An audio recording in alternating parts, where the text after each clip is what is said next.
sick of being good.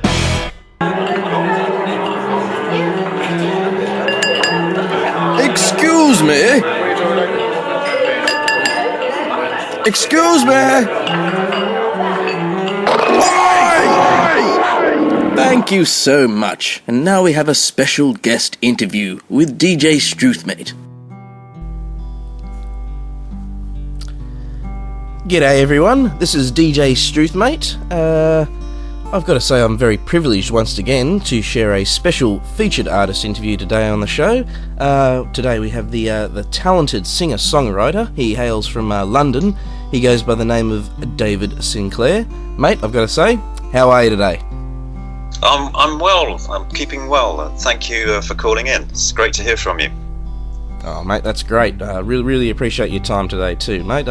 Mate, your songs, they seem to have a very polished feel to them. I'm going to have to throw it out there and assume that you've been writing songs and tunes for a while now.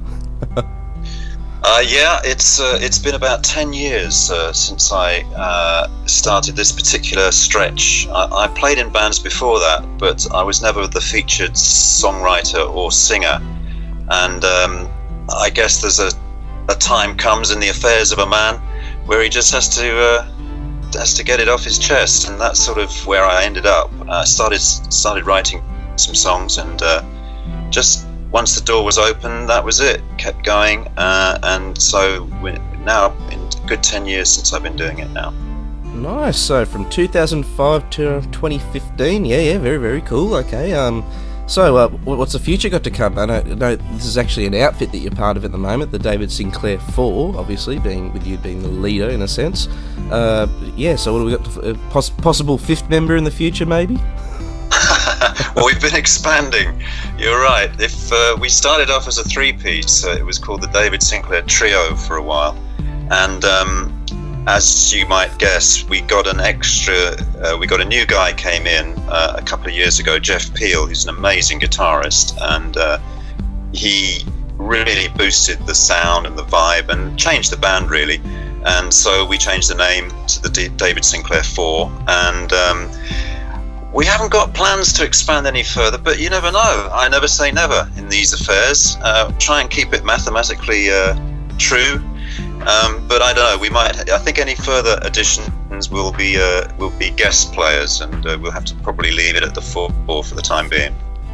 That might be helpful for promotional future thing. I mean, if you get up to the David Sinclair 17 or something like that, you're getting into pretty wacky out there bounds there. So. Yeah, no, I think we'll go for something a bit more generic. We'll be a big band or something by that point. The David Sinclair Big Band. Oh yeah, I was going to say the David Sinclair and the orchestra of some type. Or yeah, we can add that later on. But yeah, that's all for your avant-garde future to come. But we'll stick it at four for the moment. I think that's fine. Well, as much as I can cope with, to be honest. So where do you get your inspiration from for your style and your genre of music, mate? Well, I guess a lot of it's geographical. The place I come from, which is London, England, and I mean that is an amazing place right there. I've had an extraordinary life in and around the whole music scene in Britain and elsewhere through my work as a journalist, which is what I did for quite a few years, and just in other ways. I've been music is the sort of sea that I've swum through all my life, and I guess a lot of my music comes from, well, I think a lot of musicians get their inspiration from other musicians, to be honest. It's no secret that if you see a lot of great music, hopefully some of that rubs off and you learn from that and you kind of use it to your own ends. Spiritual inspirations, wow, anything that comes along. On this record, there's some pretty dark stuff. There's some quite light-hearted stuff. Hopefully it's always true to something. I mean, you're telling stories. I love to tell stories. It's part of the journalistic tradition that I come from. Observational stuff. I love the great London singer-songwriters like Ray Davies of the Kinks and Ian Hunter from Mott the Hoople, and Jagger and Richards, to be honest. I guess those are my kind of key influences, and they're all from my neck of the woods. I kind of understand where they're coming from, I'm the same. It's what you find and how it strikes you. Oh, very cool. That was my next question, actually. I was going to say, do you have some inspirational artists or favourite artists or bands, and not necessarily famous or such, but yeah, okay, you dropped some names there. No, that's some good influence for your background there. Mate, do you still gig solo as well, or do you, is this just like the full-on thing? You are the David Sinclair Four now, you perform as a band, or do you like to be able to throw your little personal side out there and do a little solo gig here and there? Well, I'm not too keen on the solo thing, to be honest. I've done it a couple of times, and I never feel very comfortable with it. I don't know why. For me, a big part of being in a band is being in a band. You know, it's like you get a lot of you get a lot of support, and you get a lot of friendship, comradeship. That's the word I'm sort of fumbling for when you're with other people in a band. I'm not so. Just going out on a stage on my own. I don't know. It feels a bit too much like stand-up to me. I can't quite get to grips with it. But what we do sometimes, I take Jeff, my other guitarist, and we do a sort of DS2, David Sinclair 2 gig. Sometimes we'll do acoustic things. Sometimes you go to radio shows and you can't set the whole band up in a studio, but they want something live or something spontaneous. So you can take the acoustic guitars in there. And I think also Jeff and I we did a gig in a shopping centre just near to where I live called Westfield, which is a big shopping mall in West London. And it was good fun. But I think really it's, for me, the band is a big thing about it. I really enjoy being in a band, and I feel more confident with those guys around me. I need a little bit of expertise to see me through, with a little help from my friends. I think was it Ringo Starr sang. I think that's a bit how I am. Oh, that's very, very cool. Oh, you're obviously going to get with the textures of sound when you're doing a solo gig, you're only going to have yourself in an instrument, as a voice and that sort of thing going on. That's very, very stripped back. But of course, the full sound of an actual band is always going to get the crowd pumping. Of course, if you got a nice thick bass rattling in the background and some drums, get the feet tapping, obviously. So yeah. No, very, very cool.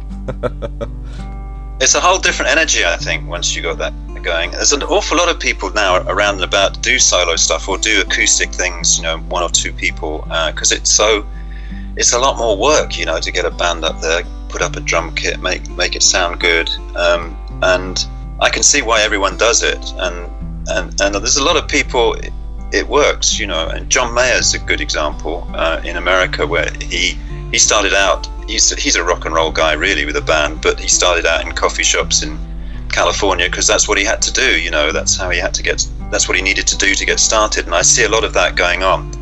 But I think I'll keep the band if I possibly can. Very cool. Well, you're going to keep doing music, I know, but I've got to say one thing. You still do some spoken word on the side, because I heard at one point in the past you had a crack at doing the classic Lewis Carroll. Jabberwocky once upon a time. Is that true? Oh my god, yeah. Well, I tell you, that was for a radio show that we have here in England, which is called it's a Radio 2 show that Janice Long does at midnight. It's a sort of graveyard slot on Radio 2, which is the national broadcaster, and they have a slot called, it's like a spoken word session, and she invites people in. I don't know if they still do it. She did it for a while anyway, a year or so. And they invite people in to read something, basically, or to give some kind of spoken word. In fact, it's as if going down from the band to the acoustic guitar, then you get rid of the guitar and say, well, tell us, recite a poem or read some prose, read something from a book or a chapter from something that's of particular interest. And obviously that was a good opportunity for people who'd written books or had got books of poetry out or whatever to come and just promote those. So anyway, I was on, and I always loved that poem by Lewis Carroll. "'Twas brillig and the slithy toves did gyre and gimble in the wave." I know I saw a cartoon the other day saying it was something wrong with my predictive text. Lewis Carroll had sort of seen predictive text coming, and that's how he'd written the poem. And maybe that's That's very, very maybe cool. That's awesome. a good theory. But all that nonsense, the nonsense words that he comes up with to describe these strange creatures in the wood that he comes across. But I gave a very stirring rendition of it, I like to think, and I remembered it from school. Actually, it was this poem I learnt when I was at school, and never left me. I always just liked the drama of it and the humour of it. It's a great poem, but it's not something that I do as a matter of course, I've got to say. It was a once-off thing, but little experiment. Yeah, that's right. Oh, but it's all words, it's all lyrics, and when you're writing songs, a lot of it is trying to come up with something that poetic. Hopefully that some of these words, or most of the words, I would like to think could stand up as something I might say, or not recite particularly, but if you were reading through them, you would get a sense of rhythm and a sense of poetry about them. It's important. I think lyrics are very important. Yes, of course, there's always going to be, lyricists and wordsmiths in a sense, and some people who can cross borders between the both and make prose sound rhythmic or poetic in a sense. So, yeah, of course. You chose a brilliant one there, but the Jabberwocky, mate. That would have been fun to get the tongue around live on radio. Was it live?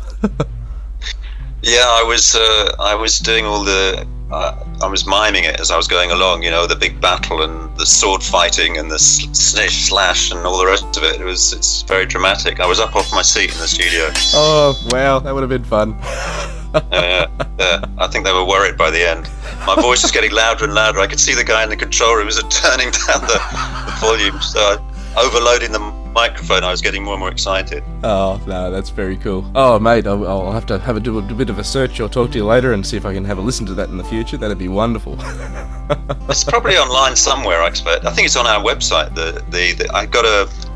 There's a press page where we put up our radio interviews and stuff, so you can probably find it there. Of course, there might be a little link there. Okay, I'll have a little search for that. Probably, after. Yeah, for sure. I think so, yeah.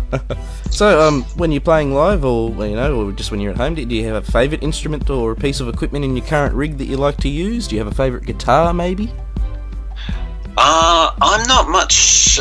Guitars are pretty functional things to me, to be honest. I got a Strat. It's a pretty standard Strat. Looks fine. It works for me. I had a Telecaster, which was I had a particular fondness for. That was an old 1970s Telecaster that I got from off a guy I was in a band with a long time ago, and I used that for so long that the frets wore down on the neck, and so then I got the neck replaced, and I just never could play that guitar again. It was funny because whatever this new neck did, I just got very used to the old neck with presumably the very worn frets and the old, the flaking kind of fretboards. And once I got a new neck with all the frets up proud and everything, it seemed to throw my rather basic technique completely out of whack. So I went back to my just my regular Strat, which I find it just very straightforward. It's very easy to play. It's a nice, cool, classic instrument. I plug it into a matchless amplifier, which is an American classic amp, kind of a bit like an AC30, but a kind of American boutique version. That's my kind of one extravagance, I would say. It's an amazing piece of equipment. I had to import it. I got it from a shop in Gloucestershire, I think. But again, it's very simple. It's got about 5 controls on it and one jack socket, and you plug it in and you switch it on and off you go. And so I don't mess around with it too much, to be honest. I keep it pretty simple and pretty functional. Yeah, and that's what and when I'm messing around at home, which is your question, I got a little practice amp. Sorry, I'm leaning around to look at it now. It's a Yamaha thing, which is like, again, it's a little boutique thing. You can just switch it on. It's quite small. It's a very, very small kind of piece of equipment. I was just going to say, it's one of those little tiny box amps that are only you can put on a desk in front of you and be about the size of a couple of wallets or something like that. That's it, yeah. But it's amazing the sound you can get out of it. It's fixed so that you get sound. You can make it sound like you're playing in a stadium or an arena somewhere. It's got a little control on it that makes it sound like you're in a huge room, and it's got chorus and all kind of effects on it. It's an amazing thing, and it only costs about, I don't know, less than £100, I think. So you can, it's a real great box of tricks. I've actually heard a few recording artists have told me that compared to massive rigs that they've had to use in studios to try and record with a decent microphone or everything, they've had to just switch around and completely strip it back down, and they actually end up using their travel amps to record albums because of the sound quality. It's the sound quality that you can achieve from such a small amp in such a small space with one single microphone capturing the audio. Pretty brilliant. So, in this day and age, if you can do it, you may. I know, it's amazing. You know what? I read a story somewhere. I've forgotten now who it was, but somebody, quite a big major act, has just stopped. They were recording their album, and they stopped, and the producer or the A&R guy from the label came in and said, "Look, I don't know why we're spending all this money. Your demos sound much better than this." And and I think they stopped recording. I think they just, I don't know. He's gone back to the demos to work on them, and they decided that he'd got a better sound and a better feel, just the original demos. I wish I could think who that was. I don't want to tell you a name because if I'm wrong, it sounds pretty. Oh look, mate, I'm sure it's happened many times. Not much where help. the raw footage when someone's recorded an audio track or just a song first time, it's captured in its essence, and then it can never be captured the same way again, almost in a sense. So yeah, that is very cool though. But the poor recording engineer, you must have been like, oh bugger, we got to do it all again. That would be a heartbreaker, wouldn't it? Yeah. So, mate, do you have a most? This is inverted commas. Do you have a most memorable or a favourite gig, or you're becoming a bit of a seasoned veteran of performing, being going around for 10 years now. But I know it's do you have? Are they all becoming one another whenever you play now, or have you really got a highlight somewhere over the 10 years that you really remember? Well, there's been a few that I really remember. I guess the one that's sticking in my mind, that comes straight to mind, is we did this launch gig for the new album, this one we've just got out now, which is called Four, and we played a gig at the Borderline in the middle of London. It's just underneath Centre Point, and it was just an amazing night. We got a load of guests in. We got Laurie Garman playing on the harmonica. We couldn't get Paul Jones, who did it on the record, but we got Lorna Reed, who's a singer from Edinburgh. She came down and sang on it, and we just had a great night, and the place was really rammed, and everyone had a good time, and we sold a load of CDs, and it just all came together really great, and so I'd probably nominate that. We've done some memorable ones. Other ones that come to mind, we played at the Olympic Park just before the Olympics began. Not actually in the main stadium, but in the grounds around the side of the Olympic Stadium, which was an amazing day. On a stage that looked like it was a sort of space bubble or something. It was a really sci-fi kind of white construction. It looked like the mouth of a shark's jaw, and as if we were standing in the tongue of it. Oh wow! Very cool. Not really. It wasn't. I mean, that's just my take on it. I mean, it wasn't meant to look like that. That's how I sort of thought of it. But it had this huge sort of white overhang, and we were sort of standing in the middle of it, and that was pretty cool. And but gigs are great. I love. We were very happy to play small gigs, big gigs, any gigs, and it's always good fun. Although it's always work. You got to lift the gear in, and you got to get it set up, and you got to make it happen. And so we had a great time as well. I ought to mention when we toured with Willie Nile, who's a real inspiration, the American artist, he was kind of like a Bruce Springsteen character, but on a rather smaller scale. But he brings that same kind of level of intensity and stagecraft to his gigs, and we played with him about 10 or 12 gigs around England, and I just learned so much just from going on stage before him every night, and we went on and sang a song at the end together, and it was that was some good memories. That tour was amazing. So you made a bit of a future buddy band there for the future to reference, and well, I hope so. Willie's he's a really cool guy, and he's a very hard-working guy, and he just knows what he's doing. It's great to you learn so much just being around people like that. It's kind of funny because some of these people who have extravagant lifestyles in the music business, or whether they be an actor or some sort of creative performing arts in any sense, sometimes on the other side they're just some sort of white collar worker, sitting down at a desk doing their thing during the day, but then they become this extravagant animal at night time that goes out on stage and becomes this completely different person. Right, well that's not Willie actually. Willie is that person the whole time. I've seen him 24 hours. He's right into it then. Believe me, I've seen Willie slumped, sound asleep with his head up against the side of a van window, like just going to a gig. And he wakes up and within like 3 seconds, there's a moment when he kind of, where am I? And then, bam, he's Willie Nile. And it's like, he's off, it's like there's literally, and he's absolutely full on the whole time. I mean, I don't know. Obviously, I haven't been in bed with him, but I wouldn't be surprised if he's still telling you about this great gig he did, or how this amazing song he's just written or something. He's really switched on guy. Very cool. I love him. I bet he wouldn't have it any other way either. He's living the life. That's very cool.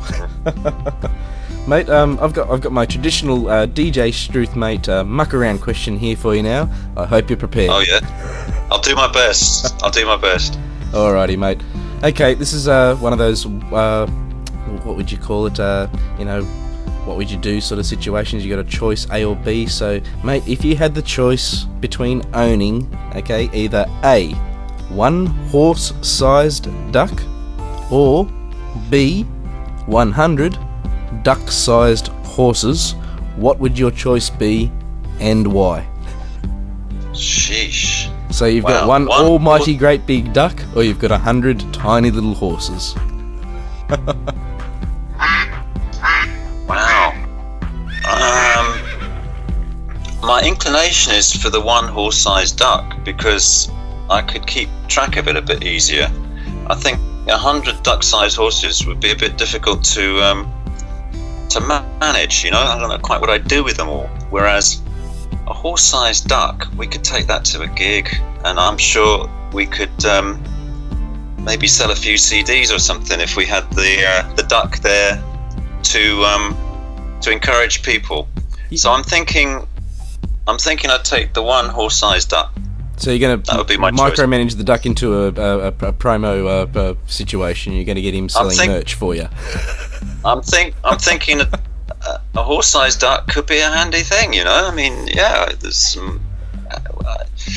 Although you'd notice it, wouldn't you? 100 duck-sized horses. I mean, what the hell would you do with them? You'd lose them. Where would you keep them?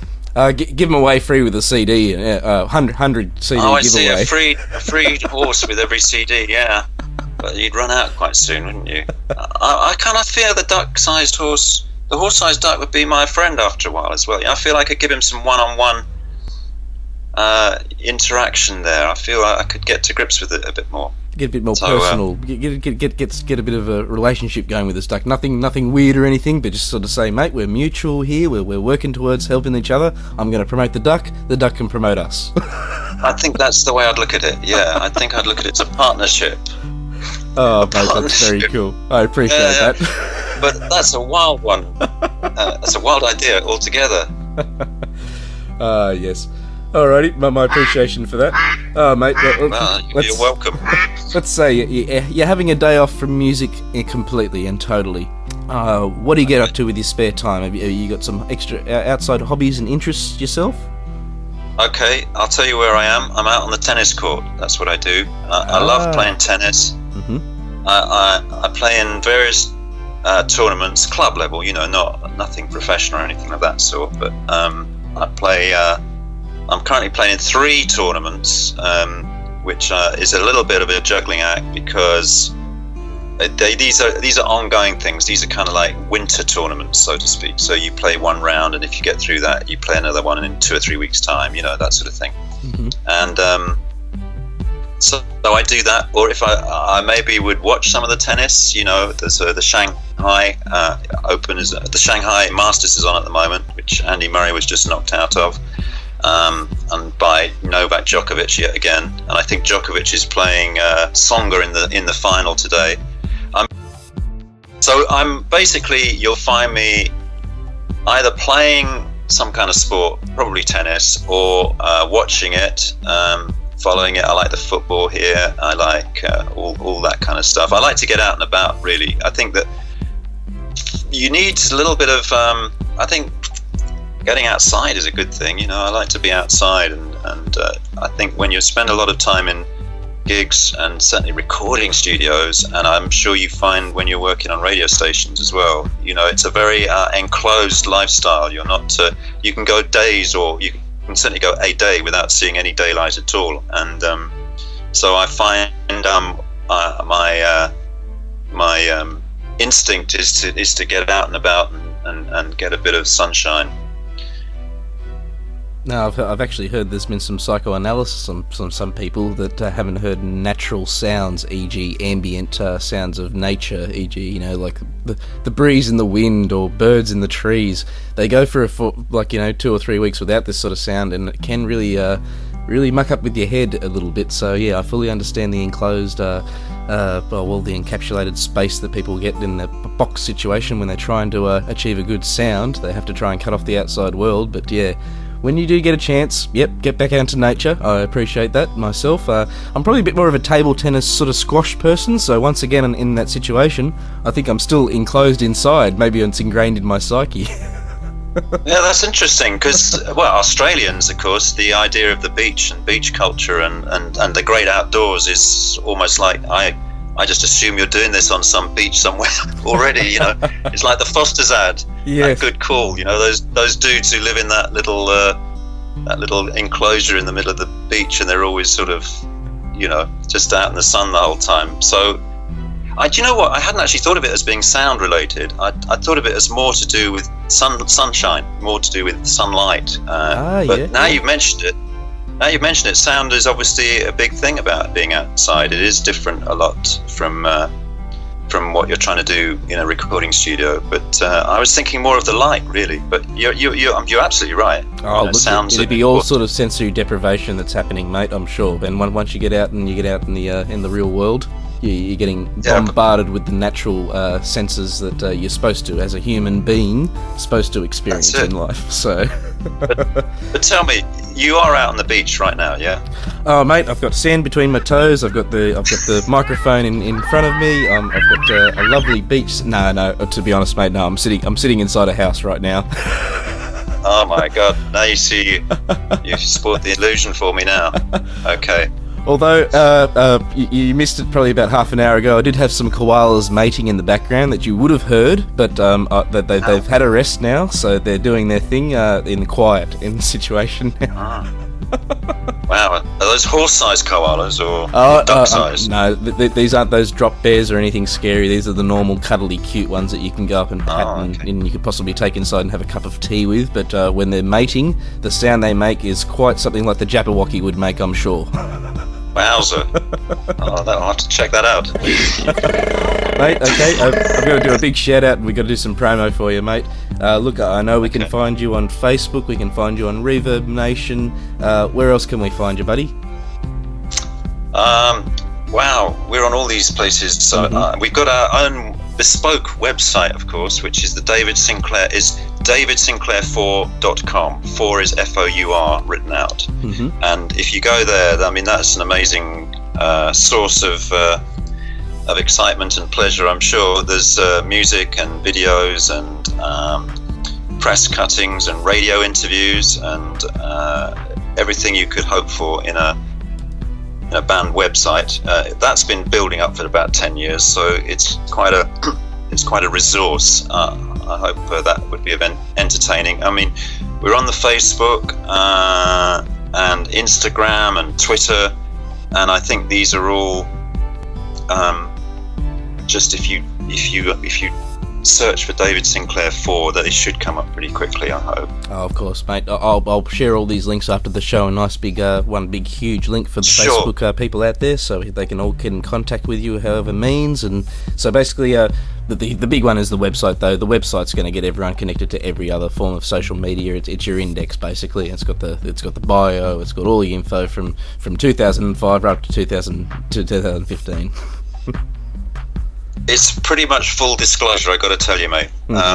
And it's got links to all these other places as well. So if it's Facebook or Twitter or whatever, you can link to it from there. Very cool. And mate, we've got to do a shout out to the other 3 members of the David Sinclair Four. We do have Jeff Peel, Jack Sinclair, and Joss Mendoza, I believe. Now, this other Sinclair, is this just a random coincidence, or is he a family member? He is a family member. You've spotted that. He's my son, and he's been playing drums on and off with the band for since we began. So he's kind of grown up with it. He's now an amazing player. We played a gig last night. I'm not joking. We were in a place called the Library in Islington, which is not a library, of course, but a counterintuitive name. I got to tell you, it was anything but a library in there last night. And Jack was just playing unbelievable stuff. I mean, he was just. Everyone came up at the end and just said, "Wow, what an amazing drummer you got there."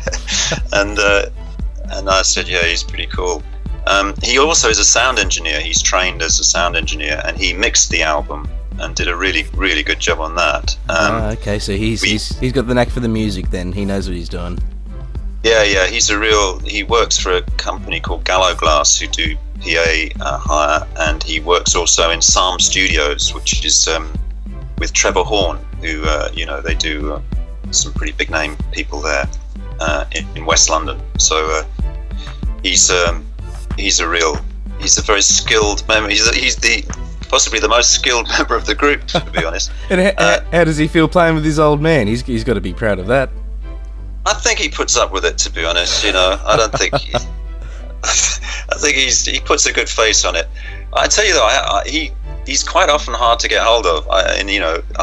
We have had various stretches where I've had to get different drummers in and to cover, because he's been away or he's been working, or he does stuff he's got his own bands or he's got his other projects or stuff, whatever.